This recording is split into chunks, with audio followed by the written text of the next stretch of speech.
Good day to you. This is Tony Ballinger from the Fighting Men of Rhodesia YouTube series. It's my pleasure to interview Major Shaun van Stranz, my original 2RC from 4 Independent Company. And he's going to give us a talk about his career in the army, which is interesting, especially the aspects of operating up in Kariba with the boats that intercepted tours coming across from Zambia. So, Shaun, good to see your face after 50 odd years. As I said before we started, you're as good looking as ever. I remember the woman running around after you at the Vic Falls Casino, but I think he had a bit of competition with me as well back in those days. But good to see you. And how are you doing today? You're up north in England. I'm in the south. No, Tony, I'm in the south. I'm near Taunton. I'm in Taunton. Oh, in right. Somerset. Where are you? Gee, I didn't realise that. I'm in Salisbury, Wankie. Oh, yeah, right next to us. Yeah. Gee, I thought you were north of Birmingham for some reason, but anyway. No. I daren't go up anywhere beyond the Thames because it gets colder and colder up there. Yeah. and darker and darker. And yes. So, but it's good to see you. Can you give us an overview of you, where you went to school and that type of thing, and how you ended up in the army? Right. I ended up in the army mainly because it was something I was going to do right from the word go. As a child, I read stories. It was always about the army or the navy. I loved the Royal Navy and probably was my first choice. Anyway, I went to school, very junior school in Tanganyika, and then I went to junior school in Umtali in Rhodesia. And then I went to the Seychelles for a year, a senior school there, and then went back to Tanganyika and completed GC, what are they called? O-level GCs or something. In Tanganyika, I stayed on for another half a term or something trying to do A-levels, and I'm afraid I was too thick. So my housemaster, a hell of a nice guy, said, maybe you should think of something else. And I said, yeah, no, I've always wanted to join the Navy or the British Army. So I was a bit young at the time. So I had to wait. Oh yeah, I did a 2-week stint with the Tanganyika, it was then 6 KAR in Dar es Salaam, and enjoyed it. Then I went to Kenya and worked on a farm, and then I had to either go to Cape Town for a Royal Navy interview or to Nairobi in Kenya for an army interview. And we weren't rich, so I went to the nearest one, which was Nairobi, just down the road. And I passed that, and they flew me to England in an old Comet or something. And I remember getting off at Stansted at the age of 18 or 17, white short sleeve shirt, khaki shorts, socks, and fellies. And the door opened, and I think it was the beginning of April. And I thought, no, this is the wrong place for me. It was freezing cold. And anyway, a long story short, eventually I went on an officer selection board, failed that. I joined as a rifleman in the 60th and enjoyed a very pleasant year with them, including a free fall course at Netherhaven, and then went on to another Osby. And this time I was a bit more assertive, and I'd worked out how things work in England as opposed to where I came from. And I passed the second time, and they said, well, you're quite a mature fellow. We'll send you to Mons, not Sandhurst. So I said, yeah, no, that's fine. I don't mind where I go. And in those days, Mons was a 6-month course, And on my interviews, when I passed, the colonel of the 60th, which was my first choice, said, listen, you haven't got family means. You're probably not going to enjoy it as much as if you tried something else. What's your second choice? And I said, Gurkhas. So he said, yeah, I think you should go for the Gurkhas. So I had another interview with the Gurkha colonel chief and passed that and was commissioned into the 1st Battalion of the 2nd Gurkha Rifles, King Edward VII's own Gurkha. I flew out to Hong Kong, then spent a week there, whistled off to Borneo, where there was a sort of, well, it was a terrorist type effort in Brunei, and we were involved in various escapades.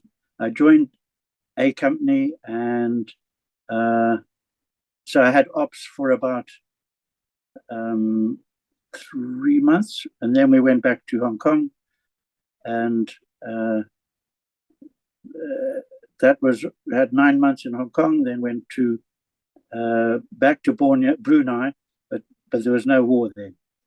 And during this period, it was during the ops in Brunei, in North Borneo, that UDI was declared, just as an aside, and we were all called in by our COs, and I was asked whether I would go into Rhodesia if I was ordered to, and I said no. And that period set us all aside, because a lot of the Brigade of Gurkha said no. I don't know what other regiments said or what did or whatever, but it's just of interest because it split the mess in half. There were very English officers who were very against, mind you, we were only 16 officers in the whole battalion anyway, because that's the way it was made up. And it was interesting because from then on, I was in the Rhodesian camp, and eventually the CO said, we will not discuss Rhodesia in the mess ever again. So that was that. But it was interesting. That's anyway. very, very interesting, Sean, because I don't know if you've heard a recent interview I've done. I've read this somewhere, and I believe it's from an authoritative source, that the Brits actually had got advanced plans to invade Rhodesia. They had put together the plan of sending over 6 brigades with air support to take on the country, and it was quite far advanced, the plans. But when they started putting it to the troops from sort of colonel and major level, they refused, and that was very encouraging to hear. I don't know the official line, but I think that was true. And as we know, nothing happened, so that was fine. Anyway, to cut a long story short, life was great in the Far East. I loved it, but I missed Africa so much. And when it came to the end of my 3 years short service commission, they asked me if I wanted to stay on, and I said yes. And then they asked me, would I join a British regiment as opposed to a Gurkha regiment, because they were going to halve the Brigade of Gurkha. Dennis Healy was then the Minister of Defence, and in his wisdom, he decided to cut the brigade in half. So I then said, nah, I think I'll go back to Africa. And I had an uncle in Salisbury, and I said, what's the story there? Can I join your army? And he wrote back and said, yes, with great pleasure. Everything will be fine. And it took me about 6 months, and I flew out to South Africa, bought a car, drove up. I'll never forget crossing the Beit Bridge, and that feeling of intense exhilaration. It was lovely. It was just fantastic. And I got to Fort Vic, stayed a night there, and then got to Salisbury, was interviewed, and all the rest of it. Said, would you like to join RAR? And I said, yes, absolute pleasure. And drove down to Bulawayo. And it was, I knew I was home, and it was a great feeling. I loved being in 1 RAR. I can try and I could put it very simply this way, that the freedom's a funny thing with me, freedom of choice. RAR immediately showed me that everyone has a freedom of choice. Whereas in the Brit Army, I was constrained, rightly or wrongly. And it was that freedom that really made me feel so much better. And anyway, so I joined a company, 1 RAR. There was an op on up in Wankie at the time, so I went up there for a couple of weeks, did an ambush, and nothing happened. And then we were sent off to Nkoma, in outside Salisbury. So we did a year there, border control. What rank were you when you joined them, Sean? Second lieutenant. I started I had to start again. Okay. So my contemporaries were all younger than me by about 2 years. And before we go any further, I remain a little bit confused about where you were born. Were you born in Tanzania? No, I was born in Ireland. Oh, right. Okay. Dublin. But I left there when we left Ireland when I was about 3. Okay. And the reason I was born in Ireland was because my dad was interned during the war. He was half English, half German. Wow. And after the war, it was hard for mum and dad. So they went to Ireland where they were more acceptable. Anyway, that was that story there. By the way, I changed my name to Murray when I joined the British Army because that's what my housemaster said I should do. He said, the name like von Stranz, you're not going to get anywhere near Santos, which was wrong because there were tons of German names in the British Army. Yeah. Anyway, beside the point. Sorry. Anyway, back to the story. A year in Nkoma. It was border control. It was on the Zambezi. Kanyamba was my first trip, and I remember being choppered into with a small 4-man stick, a radio operator and a batman, and one soldier, and we walked around for 2 weeks in the real bush, and it was fantastic. I loved it. I just loved it. Anyway, so it was a good year, and then we came back to Methven and did all the normal border controls there, a lot up in Binga, and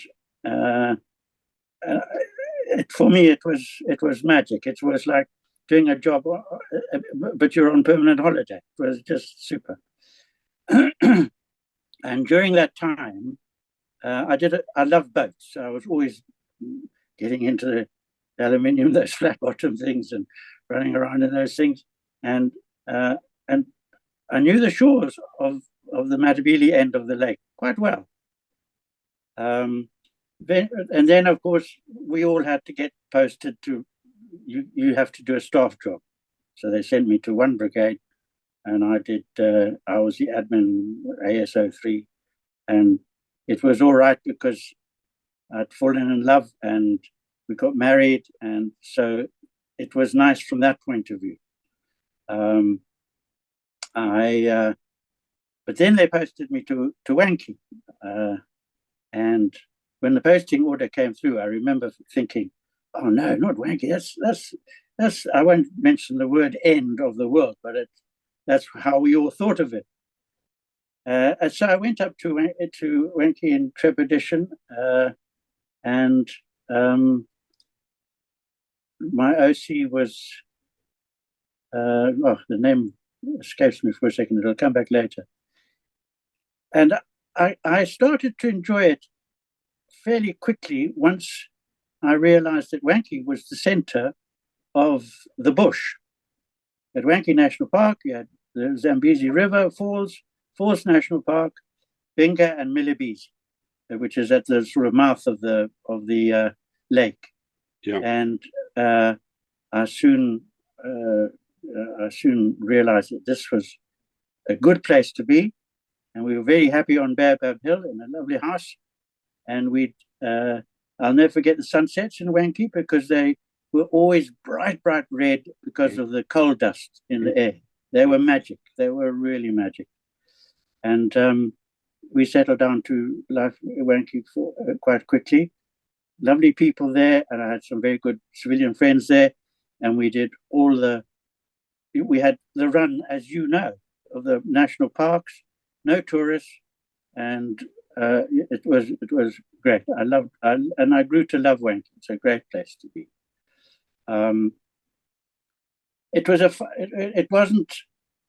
wasn't full of action like all my friends were in Mashonaland and all doing great things and lots of action and terrorist attacks and all that sort of thing. Whereas Matabeleland was much quieter in those days. It started to heat up round about when you arrived. so that was about 75, 76. And I remember we were posted. We were the joy of being OC for independent company was that word independent. And I was. There was no jock when I first got there. And we came under one brigade, but we never had much contact with one brigade. And we had covered an area like the size of Wales, Cholocho, Tubinga, and beyond, Sengui River. And it was a funny time because we'd go to Mashonaland on the odd op. And on one occasion, we drove all the way to Mashonaland to be told, no, you're going to Bumi. And then when we get to Bumi, we got back to Binga. So we'd almost done a complete trip of Rhodesia. But anyway, that's how it went. And as 2IC,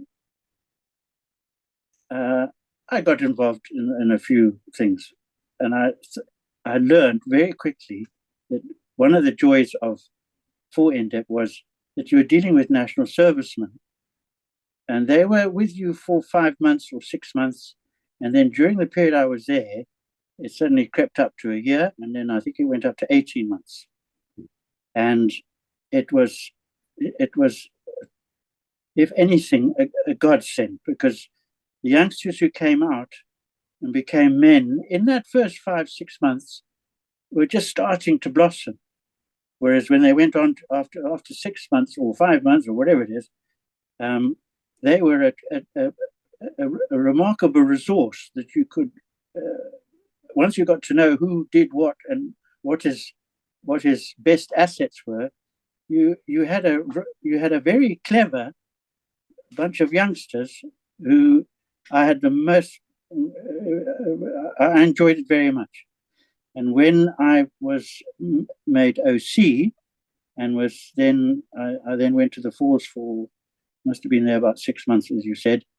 I started to get to know them better and better. We had some good times and we had some bad times. I think you know that Matabeleland was very different from Mashonaland.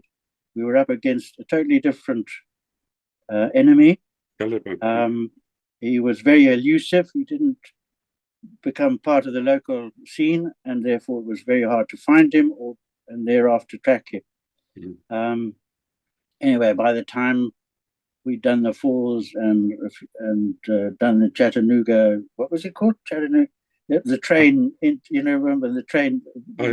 The leaders of our country and Zambia met on that train. Yeah, I was there then. I was there when Zambezi Falls Hotel was rocketed twice. And I think you remember that. Yes. And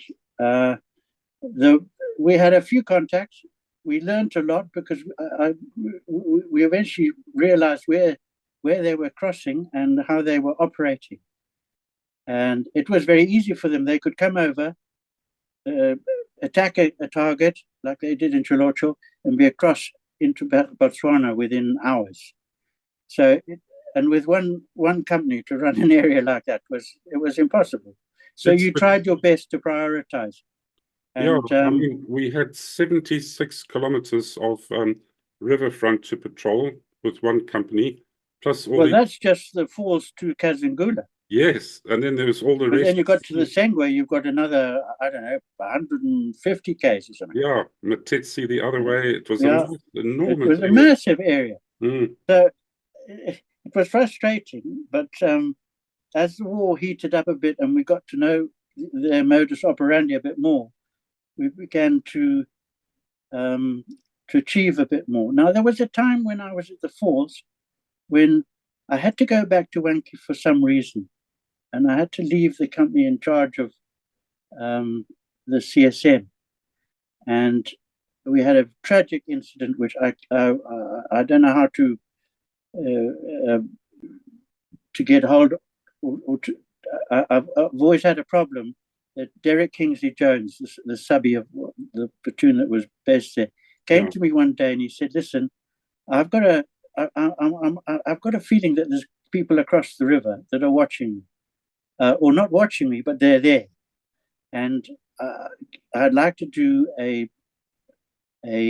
operation where I could entice them over, and at the time I let him do that, and it was very, very sad because it was a success in the fact that they did come over, but something went wrong, and Derek was attacked, and well, naturally because he was engaging with them, and he got shot in the femoral artery, and there was nothing we could do. And I only learned about it a bit later when I was at Wankie. Well, I know that story very well, actually, because I've researched it for my other talks. There was, he was obviously disguised to look like one, as his crew were, and so from a long distance it was easy to see or think that they were tourists. And then the dinghy that came across, they had like a running battle with it because the water was moving and the dinghy was going with it, and they were taking pot shots at each other into the dinghy, up from the dinghy. And as they moved along the shore, he got to a point where he had to stand up to take a more accurate shot, and that's when he got the bullet in the femoral artery. And he was carried to a vehicle that came from Vic Falls, not the actual ambulance that had some restrictions or difficulty getting there. And they put a drip in him and so on. But by the time he got to the ambulance, he'd actually passed away. So, yeah, it was very, very tragic. In fact, the first time I met him, he was wearing a Churchill tracksuit at the mess in Vic Falls. And I went to Churchill, so we had a good old chat. And I only knew him a couple of hours, but seemed to make good friends with him in that short time. He was a lovely guy. He came from good farming stock. Yeah. And so much happened during that period that I've never been able to find his folks and say how sad we were. And the other thing about Derek was, as you know, Full Indep Company was only became part of RAR in 78, I think it was. Correct. So Derek, I cannot get Derek into the RAR memorial part of all those things, and I did try very hard. So anyway, so that was a tragedy. We had another subby, Pete Wells. He was shot in the leg. Yeah. Luckily, he got back to probably the best hospital in the country in Wankie, and so on. And then I met Pete in England, actually, and I've seen Pete in England as well. Yeah. When he first got injured, he could bend his leg between his knee and his foot. He could still bend it up like that. And for years, he wobbled around on this bendy leg that would go all over the place. And it was actually the NHS doctor that sorted him out and made his legs straight and strong enough to walk on. So, yeah, good old NHS. Yeah. I must get hold of him because I have got a phone number. I think I need to speak. I've got it if you want it. I need to speak to Pete. Yeah. Anyway, back to the story. We were then by now we had a jock in Wankie, and they, in their wisdom, decided that we must go take over one of the RR battalions at Binga. But as they were still there at the time, I said, well, let me go and base up in Milibisi because that would probably be just as easy, and then we don't get involved with other companies. So I did that,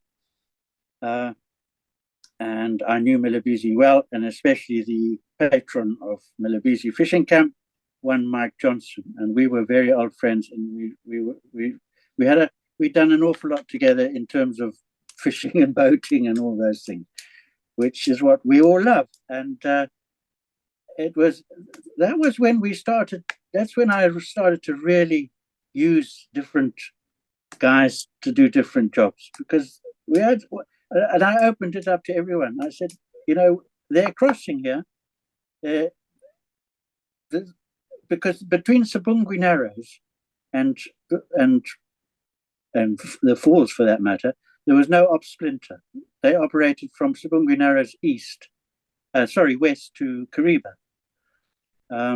But a lot of the stuff was coming through from Sabungwi and in that intervening bit of the lake between Sabungwi Narrows and Milibisi. And and in fact on the river itself, near the Gwai. So I was lucky enough to have a very good tracker, a youngster called Theo Nell, and we made the most of him. He was a brilliant soldier, had a lot of time for him, and as you know, he then went on. Sorry? He was my corporal, yeah. Was he? He was a corporal in my platoon. Absolutely brilliant soldier. Like to say, an unbelievable tracker. Yeah. No, he was really good. He was amazing. And so, well, you're pleased to know that he went on to become sergeant with me, and then much further on, I don't know what he ended up, dear old Theo, but he won his Bronze Cross in Forward Independent Company at that time when we were in at Millavisi. And he was probably, he had a natural bushman's instinct for tracking. He was just brilliant. He was really, plus he was very professional about his soldiering. As you know, he cleaned his rifle every spare moment that he ever had. Anyway, so Theo and his trackers, they discovered quite a bit, and we found out where the routes were, and we learned quite a lot from that. And funnily enough, much later, when I was after the ceasefire and all that, when I was in one brigade as the brigade major, we had a colonel in Blorville, Kindness in Blorville, and that guy was Zipra, and he was one of the guys we were looking for when we were in that area. And our int was good, but our time scales were totally different to what he told me in the end he did. I don't think I ever told him that we were looking for him, but he knew about it. And it was just one of those things. They would take weeks to get from A to B, whereas we presumed that it would, like us, we would do it in a couple of days, as it were. Anyway, so that was a by the by. And during that time, Mike and I got interested in this. In the boat squadron had a radar team at Sabungi Narrows, and I decided, well, they're in my area, I should go and visit them.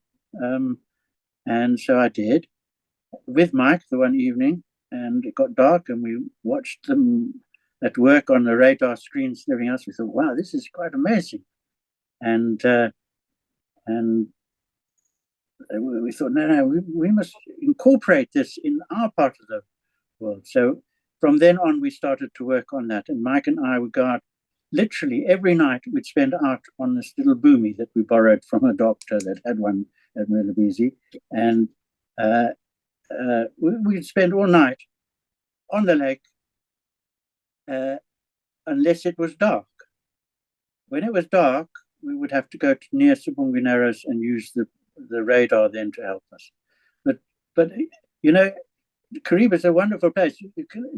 When the sun set and the moon rose on the other side, if you positioned yourself, you could see for miles and miles that particular, just that stretch, a narrow stretch, and anything crossing, you'd see it.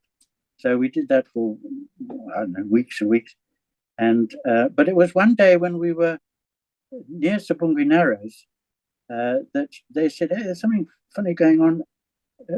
And we knew Mike had set them up with reference points, so they could tell us roughly where so it was a group of trees in the Sabungi Basin, and we at that time it was Mike and myself in the little boomy, and that was it. So we zoomed off. By the time we made contact with these guys, they were already on the beach on the headland there. And all we could see were people running up the beach. By the time we started shooting at them, etc., they disappeared into the tree line and then started shooting back. And so we thought, no, it's not such a good idea. And I hightailed it. But the next morning we were there. First thing, 2 dinghies, must be reckoned on 9 people. But as you know, that Sabungi shoreline, it was impossible to track them. It was all stones and Theo, unfortunately, was somewhere else. So I couldn't get hold of him in time to use him. And so we just put that down to experience. But now we could see that this was really what they were doing. So Mike got so excited that he decided he'd go and buy a boomy because he didn't want to damage the doctor, his customer, his boomy. So we went off to Kariba for a couple of days, looked for a boomy and found one. And we came back at night, one of those beautiful African nights, no wind, and we sped across the lake. It was great. And we had to stop and refuel at various engineer places because Mike was part of the police reserve. So there was no problem with, I don't know, insurance or using their fuel and that sort of thing. We were sort of like honorary members of Op Splinter. And we got it back. And then we decided, well, let's beef it up a bit. So we put I got an MAG light intensifier, for attachment on because all I had at the time was a rifle that I had on my rifle. But this was a bigger one that we stuck on the MAG, got an MAG gunner there, and we stuck it on the left-hand side or port side, as in Navy terms, and we then started to find out what Op Splinter did when they encountered terrorists on the water. And their modus operandi was basically to go head on and go straight into them and create havoc. But you end up the other side not knowing what has happened. And then you sort of lose contact and so on and so forth. So I knew a bit about the Fire Force scene, and I rather liked the idea of being able to watch the battle as you're in it, like a K-car commander. And instead of being 5-dimensional, you're only 2-dimensional in a boat, but apply the same tactics. So Mike and I would practice sighting something, speeding out there. Once we got it on the scope, on the light intensifiers, we could then circle. And he was very good at maintaining the distance, the radius of the circle. So it's like you have although you're moving, the target isn't in a sense, because your boat is always angled in that circle thing. And so therefore everything was made much simpler, and you always had vision. So we practiced that, and we had Pete became quite interested. Pete, I've got his surname offhand. He was the OC of Op Splinter, and he started to get interested and helped us. And he sent us an old DC's boat with a crew, and it had radar on it. So that was a great thing. But the best thing of all was that we could be towed along behind it and catch a few hours sleep, because trying to run a company on land during the daytime and staying awake all night was beginning to have an effect on me. And so we would sort of meet up in the evening, tie our boat up behind the Fletcher, and off we'd go. And we'd have Mike, I and the gunner would have a kip in our boat, and they would wake us up if something happened. So this was great, and we enjoyed doing that. And then that very night that this all happened, they couldn't start the Fletcher, and I just lost my cool because I didn't have much sleep in those days. And somehow or other, we got the one motor started. And so we said, right, we will go out regardless. And so we trotted out. And as we left Milibisi, the radar station in Sabungwe said, hey, we've got a visual. So we all got excited. And then as we got nearer to Sabungwe, the Fletcher could pick it up on its radar. So when it was but it was a dark night. There was no moon or stars or anything that night. It was dark. And so I said to the Fletcher, okay, you just hang on here. When we were about a K or so away from where we suspected the dinghies were, and we let go of the Fletcher, and off we went. And as we were getting nearer and nearer to the target, it was both radars were beginning to find it difficult to spot the dinghies. And later we realized that it's because if you're sitting up in those rubber dinghies, you're more visible to radar than if you're lying down. The Gurkhas must have worked that one out at some stage or another, because as soon as they heard us, they were ducking down in the bottom of their dinghies. And anyway, we did manage to spot them based on the radar. Sabungi telling me just keep going towards where they'd last seen. We're looking at a stretch of water about 4 or 5 miles wide at that point, and this was in the middle of the lake. Anyway, the big thing was we spotted them with the light intensifiers, and we started to circle. And when you're in control like that, it's nice because you call the shots literally. And it was after we must have done a 360 by the time I said, okay, I think we can go for this. And what I had was a whole magazine of tracer, and so that I would fire the first shot, and the gunner would then fire after that. Because what happens then is that when you fire the tracer and his tracer, everything goes murky. It's all bright lights, and you don't know what's going on. So it was a bit of, and we were worried about hitting the Fletcher, but they were a good KO. So when I saw them, I realized there were 2 boats, and they were tied one behind the other. So I took the first shot, heard it hit like rubber.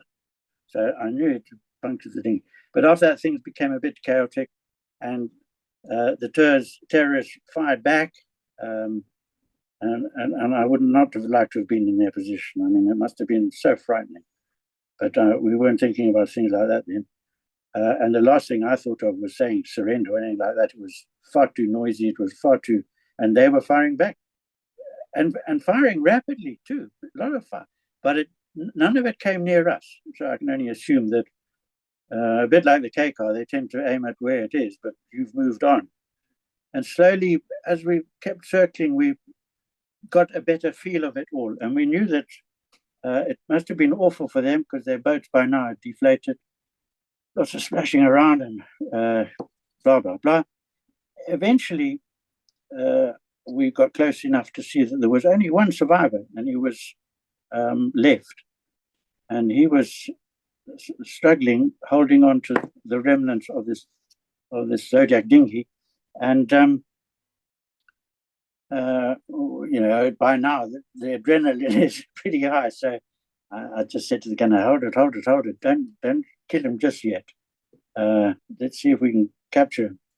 And as we eased in and got more familiar with him and started talking to him, we went through this farcical charade of saying, let go and we'll take you onto our boat. And he said, no, I can't swim, I can't, because we thought he had a grenade in his hand. You know how your imagination goes. Anyway, eventually, poor bloke, we hauled him on, and I had a very quick debrief. That was the only time I really debriefed him, actually, because we then put him onto the Fletcher. But he said there was 19 of them, and they weren't crossing into Rhodesia. They were crossing the other one, from Rhodesia back into Zambia, which was interesting. And he also mentioned an attack at Gurkha farming, one of the Farmers Association clubs there, and they'd killed a baby and all that sort of thing. So I wasn't feeling so bad as I thought I would, because when that sort of thing happens, it's at first you don't think about it, but afterwards, God put us all on the earth together, and there's good and bad and all the rest of it. And I must say I went through a bad time for a while until I knew that particular incident, and then I didn't feel so bad. Anyway, the upshot was we got him back to CID in Wankie, and they did all the interrogating and all the rest of it. And what he told me was more or less backed up by them, and I heard no more about it, and life went on. But that was a culmination of national servicemen, basically, police reservists, people who lived in the area, people who knew what they were doing, and me realizing that other people know far more than I do and make use of them. It's very important that you make use of the assets you've got. Eventually, that was fine. We had so many incidents in Wankie and lots of fun and lots of everything else. I loved Wankie, and eventually I was posted out of Wankie, and I was very upset. And I then went on to 4RA, which is the territorial battalion in Manicaland. Thoroughly enjoyed that because that's where I'd gone to school. And during that period, again, farming, Chipinge area, they had some serious incursions in that part of the world. And of course, being the training major or the regular training major of 4RA, when the CO, Peter Brown, wasn't on call-up, then obviously I commanded the battalion. So I had an interesting time there. It was good, but I still missed what I really wanted to do. And eventually I was asked if I managed to get into 2RAR, which was where I wanted to go. It was again a tragedy because the person I took over from was killed at Zimbabwe Ruins Hotel.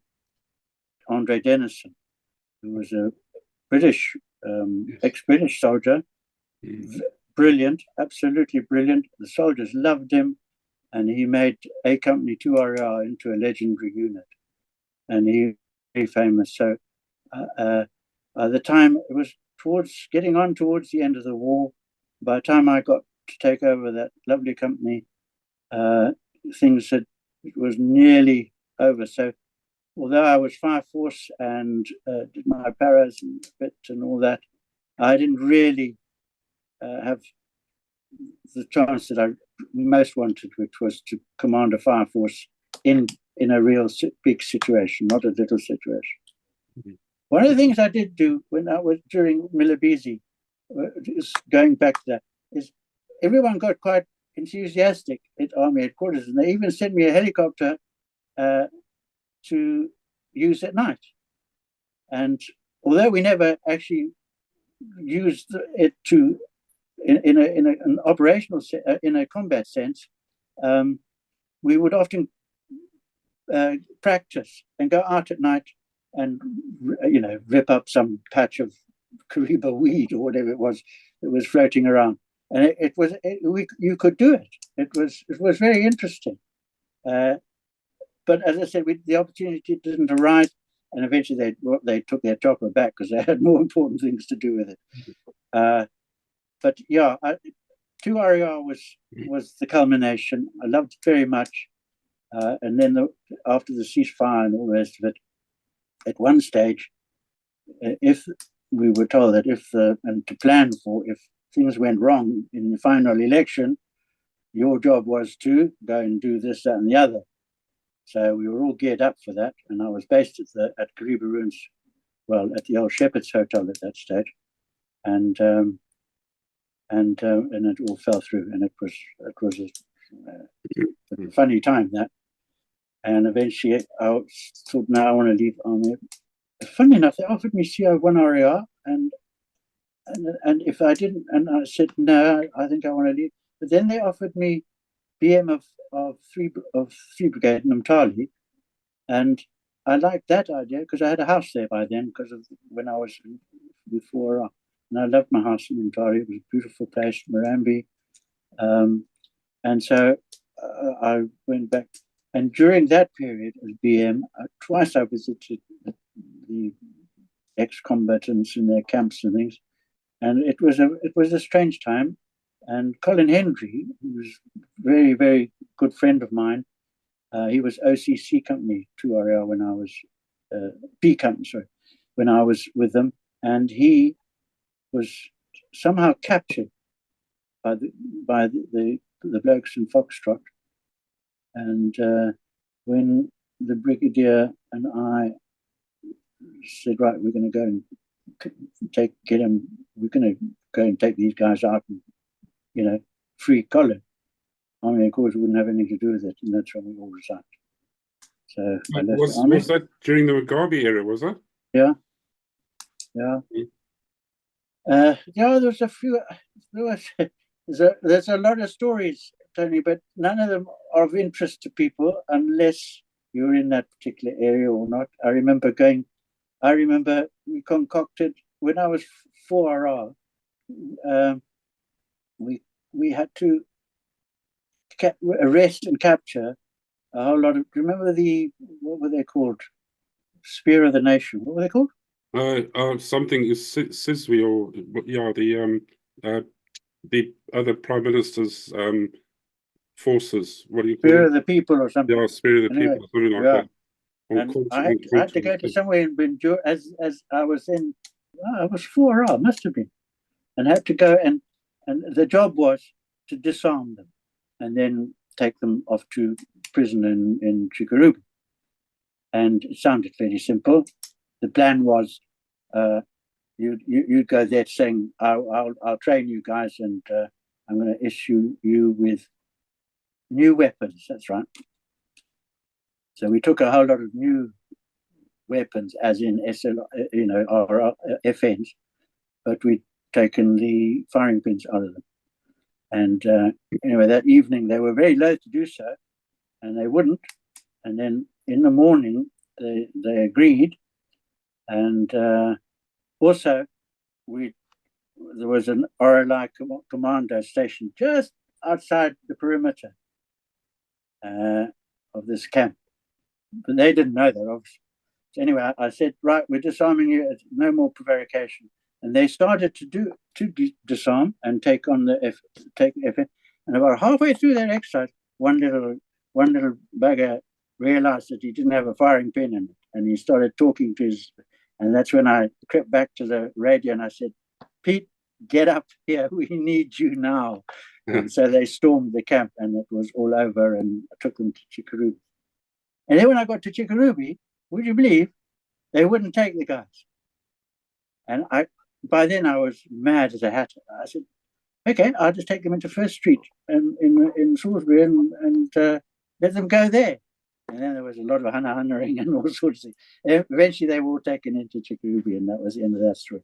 But all these, lots of little stories like that, which if you put them all together, it's a funny life. And but like we discussed at the beginning, you're making me think of things that I haven't thought of for years and years. Colin and I were great mates, and Colin Hendry, and we had a time when, towards the end, there was I was based at Zimbabwe Ruins, but not at the Ruins, at that other at Shepherd's Hotel, which was an old hotel which had closed down long ago. And he came back with his company to Masvinga barracks, and he got on the radio to me and said, listen, I've got a few days with nothing to do. Have you got anything interesting going on there? So I said, yeah. If you're free, come and we'll do an HDF, those high density force things, which normally never work. But anyway, we decided we'd try that. So Colin came out with his company, and he said, right, where are they good? So I grabbed a dart and threw it at the map, and I said, oh, they're there. Because anyway, in that TTO was full of terrorists. And we'd been in, and we'd been ambushed, etc. So we said, right, we're going to do a 2-company ready attack on this hill. So we went in early hours of the morning. Well, actually, it was late at night. The 2 companies surrounded the Gomo, and on the side that I was on with Colin, we were both together with our company headquarters groups. There was about 7 of us. Heard a noise on the hill, not the hill that we'd chosen to attack, but the one behind us. So Colin and I looked at each other and said, well, we can't change anything now. It's getting light, and if we move the troops around now, it'll just be a waste of time. So we just left our companies in that position, and climbed the hill. And as we climbed it, three terrorists were running down to see what all the noise was about. Obviously, they had heard it, and but they ran straight into us, so we sorted them out. But then, from the group at the top came this massive firepower thing, and eventually we had to, the little company headquarter group we sort of disengaged because we couldn't do anything about it, but we were trying to get the troops up. By the time we got a platoon to move in, and on either side of us, it was all over and they'd run away. But during their running away, they did run into one of our groups and shot out another 3. So it's life. It's all luck and where you are at the right time at the right place. And as I said, for me it was sad that I only got to 2 RAR, and Terry Hammond was our CEO, and he was a brilliant man. Rather late in the war, but I still think that for all that, I'd never swap for the fact that I spent 3 years before Indep company in Wankie. It was a great time of my life, and I loved it very much. And so it's nice to see people like yourself, Tony. I'll see Pete Wells again. I have seen him he came to one of our Remembrance Day services in London. Just to put you in the picture, and everyone, the Rhodesian African Rifles Association, which I'm a member, as the membership committee member. We're slowly going to be winding it down, and by the end, we're looking at 2027, and that will be the end. But we have got this. I don't know whether you've ever been to the Arboretum in Staffordshire, just north of Birmingham. No. It's the National Arboretum, and it's a remarkable place. Most units in the British Army and now Rhodesian African Rifles, BSA Police, all got memorials there. Wonderful. And you can spend a whole day there, and it is great. Mm. So we have this memorial, and it's like a mini Zimbabwe ruins with a plaque on it and all that, saying RAR, etc., etc. And it's worth going to visit, and that will be our final. We're not absolutely sure where we're going to lay the colours up, but we're still debating that, because it's not easy in this day and age to find the right place that's PC or not PC or whatever the word is not easy. I'm sure Lord Salisbury will have a little. We hope very much that will be the case. Yeah, that'll be really perfect. He's our number one. Well, he's our patron, but he's number one. And yeah, hopefully. But as he says, it's in his lifetime, safe as a castle. But when he's gone, who knows? And so it's not cut and dried yet. But I hope that. It would have to be agreed to in perpetuity. Yes. Some type of legally binding agreement. Correct. Yeah. Well, we'll just see how it goes. Our chairman, Pat Lawless, who you might have heard of, Silver Cross, excellent guy. He was a subby in 2 RAR, and when at the time of the end of the war, and then he came over here and joined the British Army, and he joined the Army Air Corps, and they ended up commanding it. Wow. So he's a remarkable man. And anyway, I'm just ever so impressed with the Rhodesian people. I just can't get over them. Every day I look at things and I think, but we did it that way and it worked. Yeah. Or we would have made a plan. Or it is amazing what that little nation produced. It never ceases to make me very proud whenever I think of what our countrymen did. It was very good. I have a few questions for you. Yeah, sure. Going back to Kariba and that boat, the Fletcher, I was transferred to one Indep under Don Price for a very short period of time before I went back to Vic Falls on R&R and decided to get blown up on my leave. But I remember when I was up there with Don. You were blown up on your leave?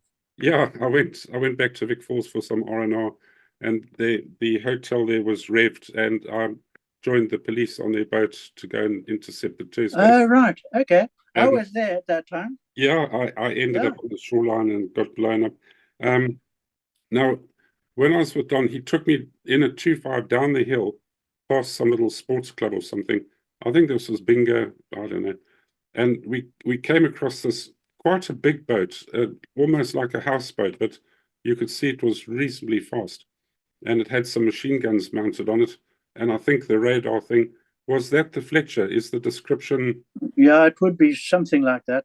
And where did that radar come from? It was all top secret back in those days, wasn't it? Big hush hush. Well, you see, sure. And in fact, I didn't even know that there was a group at the Sibungwe Narrows when I first went to Bingo. No one briefed me on it.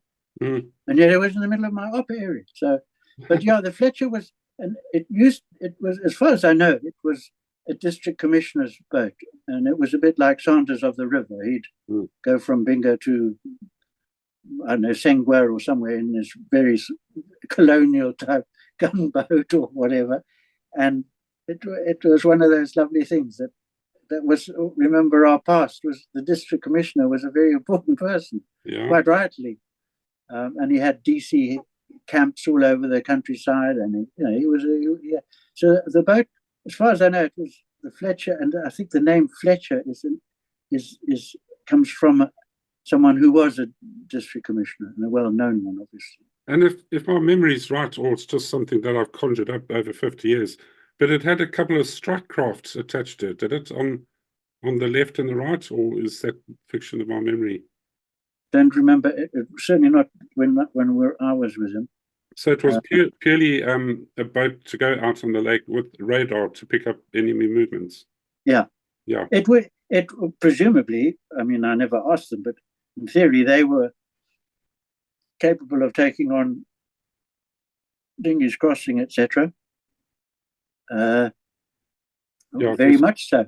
But they wouldn't have had the speed or the flexibility that a smaller craft had, like what I was using. So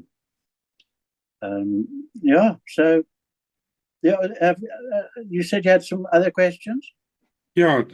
Did you ever do any operations with Don Price up at Bingo, or did you not come across him up there? Don Price and I, very, very good friends. But for obvious reasons, we were never in Wankie at the same time. Yeah. And not at Bingo. When you were up at Bingo, I think he was based there with one Indep for a while. I'm sure. Yeah, but he was. I don't think Don was there when I was at Milibisi. Right. Because Bingo was supposed to be my op area. Right. And I would have normally been based at Bingo. So there was no one at Bingo when I was at Milibisi. It's just that I decided initially to go to Milibisi, and then found that Milibisi was actually a more focal point for the tours than Bingo was. Right.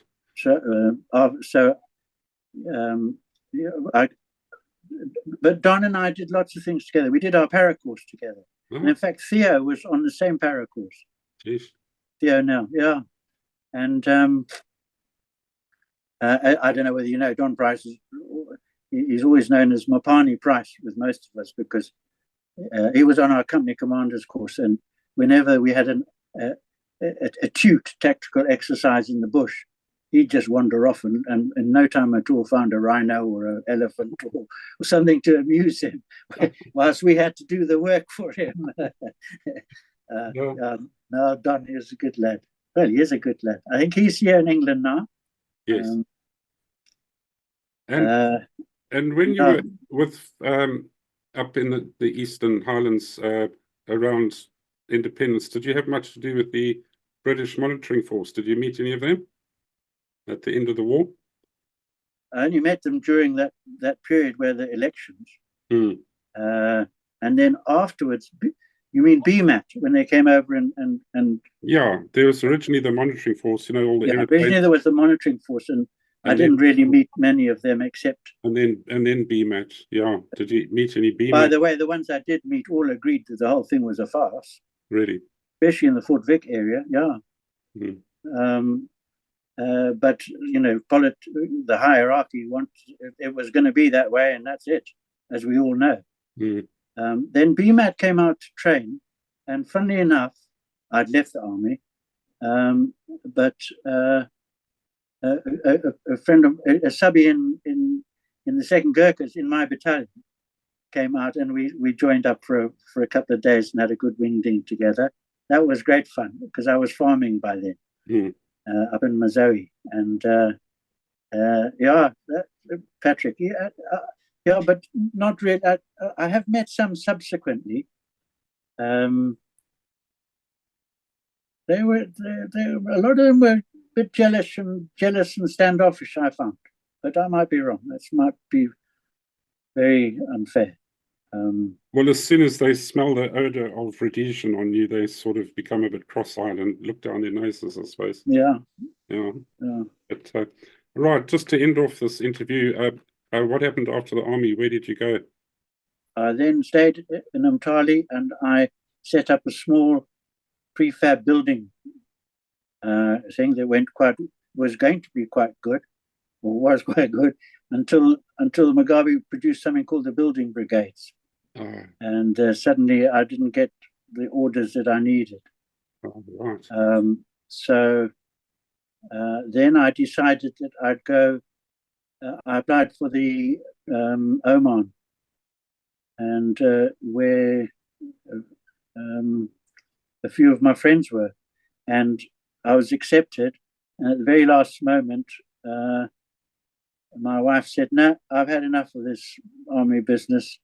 You go. I won't be coming with you." So I said, "Okay, I won't go."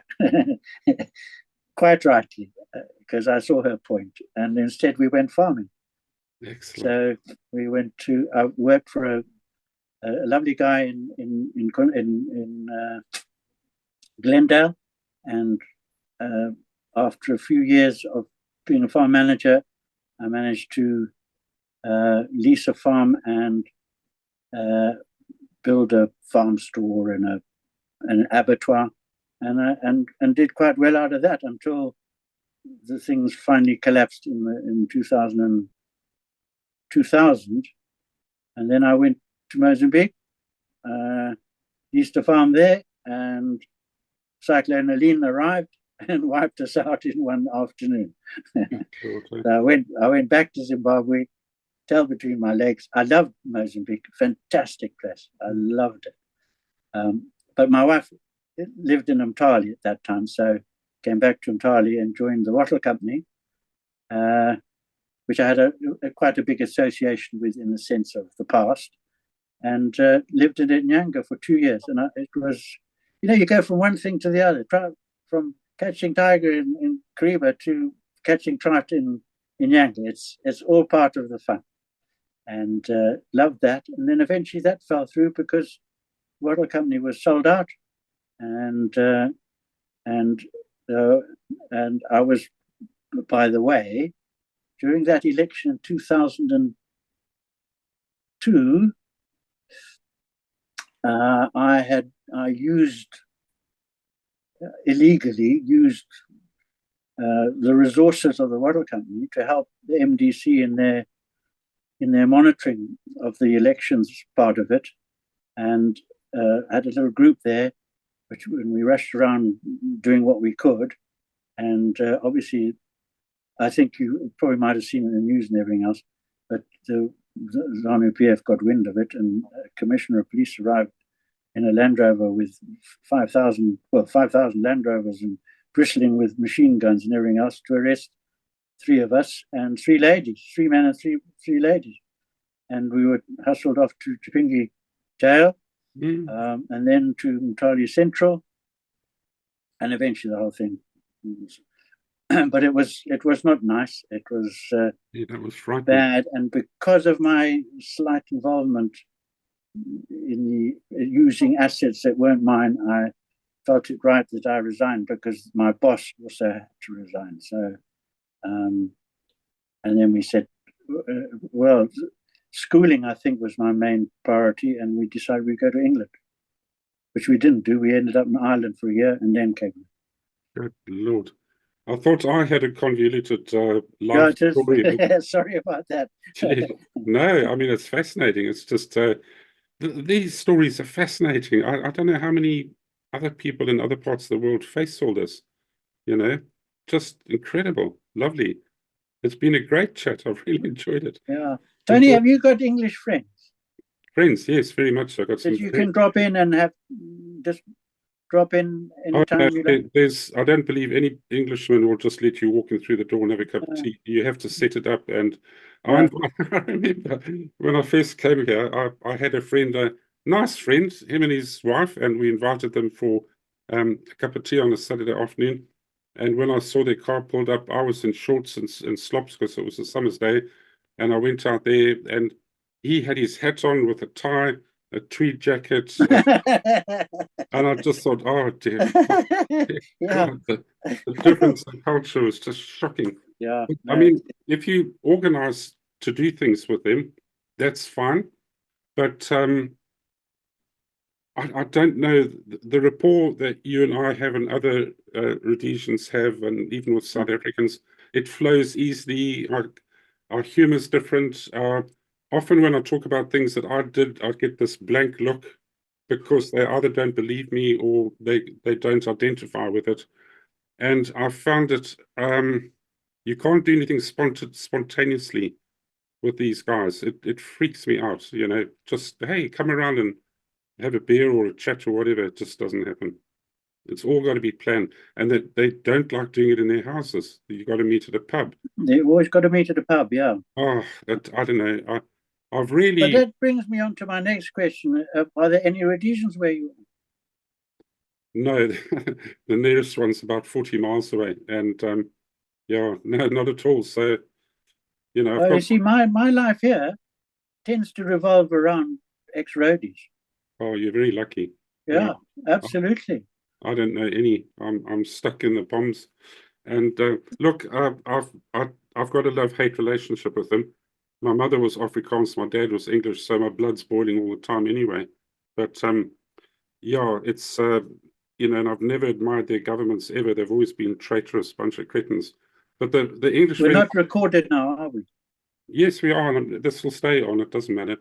But the friends I've got now are really excellent. I mean, really, they would take their shirt off their back for me, and I love them. I'll take my shirt off my back for them. There's a lot of very, very good... Oh, yeah.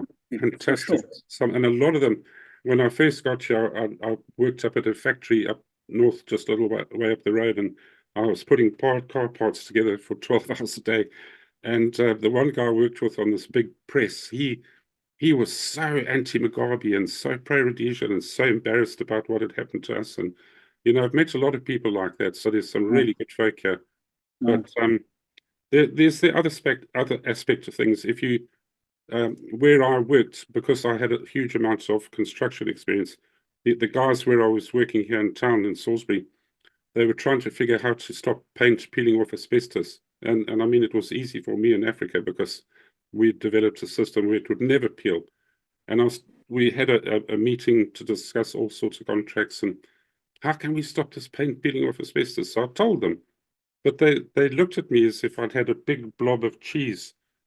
They just couldn't. What can this colonial? But we had a different type of asbestos in Rhodesia. Well, even so, I mean, but the reaction was, what can this guy from Africa tell us? Yeah, I'm with you.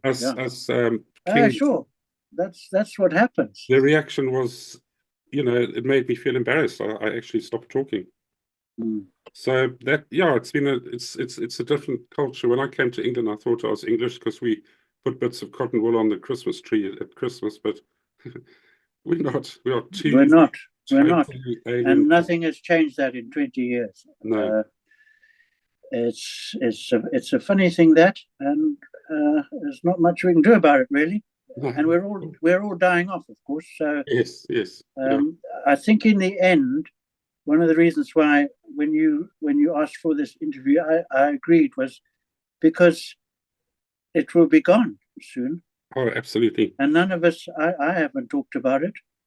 And I'm sure you found it cathartic and nice to talk about your past, which is what I'm trying to emphasize to people who watch these stories, to please come forward with these stories, because we struggle like crazy to get an interview out every week. It's very difficult. And a lot of people make promises and then they just back out and never see them again. So all of you out there, please come forward. I want you to volunteer rather than me chasing you. You know how to contact us through my email on this channel. And also tell them that, don't worry if you're like Sean, who has the first clue what he's doing on Zoom. you coached me well, and we got there.